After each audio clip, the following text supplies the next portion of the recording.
Friends, இன்றைக்கி நம்ம கடலைப்பருப்பு பூரண ஸ்டஃபிங் செஞ்சு அதில் கொழுக்கட்டை எப்படி செய்யுதுன்னு பார்க்கலாம். அதுக்கு நான் 2 கப் அளவு கடலைப்பருப்பை நல்லா வாஷ் பண்ணிவிட்டு சோக் பண்ணி வச்சுருக்கேன். இப்போ நம்ம வேக வச்சு எடுத்துக்கலாம். பாருங்க, நான் இந்த அளவுக்கு வேக வச்சு எடுத்து வச்சுருக்கேன். இந்த மாதிரி மசிச்சா இந்த மாதிரி மசிகிற அளவுக்கு வேக வச்சு எடுத்துக்கோங்க. இதில் தண்ணியை ஃபுல்லாக ட்ரைன் பண்ணிவிட்டு ஆறுனதுக்கப்புறமா மிக்சி ஜாரில் சேர்த்து லைட்டாக பவுட்ரு பண்ணிக்கோங்க.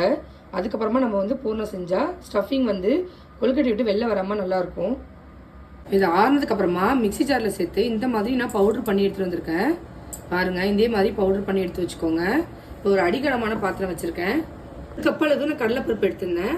அதே கப்பால் 1.5 கப் அளவு வெள்ளத்தை அளந்து அதில் கொஞ்சமாக தண்ணி சேர்த்து இந்த மாதிரி காய்ச்சி வச்சுருக்கேன். இது ஃபில்டர் பண்ணி இது கூட சேர்த்துக்கோங்க. சேர்த்துட்டு லைட்டாக கொதி வரட்டும். கொஞ்சமாக ஏலக்காய் தூள், கொஞ்சமாக சால்ட்டு மிக்ஸ் பண்ணிவிட்டு நம்ம பவுடர் பண்ணி வச்சுருந்த கடலைப்பருப்பை இது கூட சேர்த்துக்கோங்க. இதை நல்லா மிக்ஸ் பண்ணிவிட்டு இது கூட துருவன தேங்காயை இதையும் மிக்சியில் சேர்த்து பல்ஸ் கொடுத்தா எடுத்திருக்கேன். இப்போ இதையும் இது கூட சேர்த்துக்கலாம்.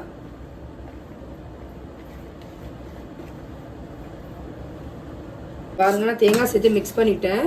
நம்ம ஏன் இந்த மாதிரி அரைச்சி செய்கிறோம் அப்படின்னா, முழுசாக வேக வச்சும் நம்ம மேஷ் பண்ணிவிட்டு அதுக்கப்புறமும் செய்யலாம். ஆனால் நம்ம ஸ்டஃபிங் பண்ணும்போது 1-2 கடலைப்பருப்பு முழுசாக இருந்துச்சு அப்படின்னா ஸ்டஃபிங்கை விட்டு வெளில வந்துடும். கொழுக்கட்டை பண்ணும்போது அதில் கிராக் வரத்துக்கு சான்சஸ் இருக்குது. இந்த மாதிரி நம்ம பவுட்ரு பண்ணிவிட்டு செய்யும்போது நல்லா ஈவனாக உங்களுக்கு பூர்ணமும் ரெடி ஆகும். அதே நேரம் ஸ்டஃபிங் வெளில வராமலும் இருக்கும். அதுக்காக தான் இது கெட்டு போகாமல் இருக்கிறதுக்காக ஒரு 5 மினிட்ஸ் லோ ஃப்ளேமில் வச்சு நல்லா மிக்ஸ் பண்ணிகிட்டே இருங்க. இந்த தேங்காயும் நல்லா சுருண்டு வரட்டும். அப்படி இல்லைன்னா நீங்கள் தேங்காயை வறுத்துட்டு கூட சேர்த்துக்கலாம்.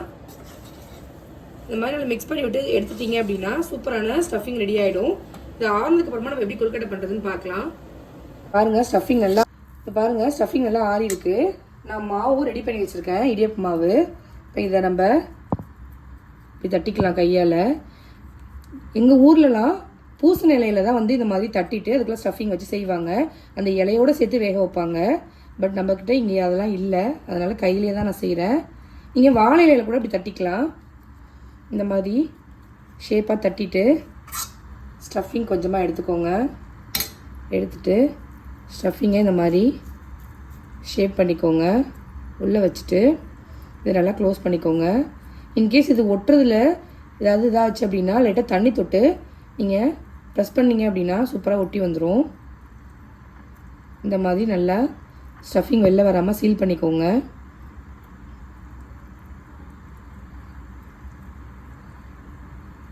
அவ்வளோதான். பாருங்கள், இதே மாதிரி இப்போ பாருங்கள், நான் ஸ்டஃபிங்லாம் ரெடி பண்ணி வேக வச்சு எடுத்திருக்கேன். இந்த மாதிரி சூப்பராக ரெடி ஆகிருக்கு. நீங்களும் இதே மாதிரி உங்கள் வீட்டில் செஞ்சு பாருங்கள். எப்படி இருக்குது அப்படிங்கிறத கமெண்ட் பண்ணுங்கள்.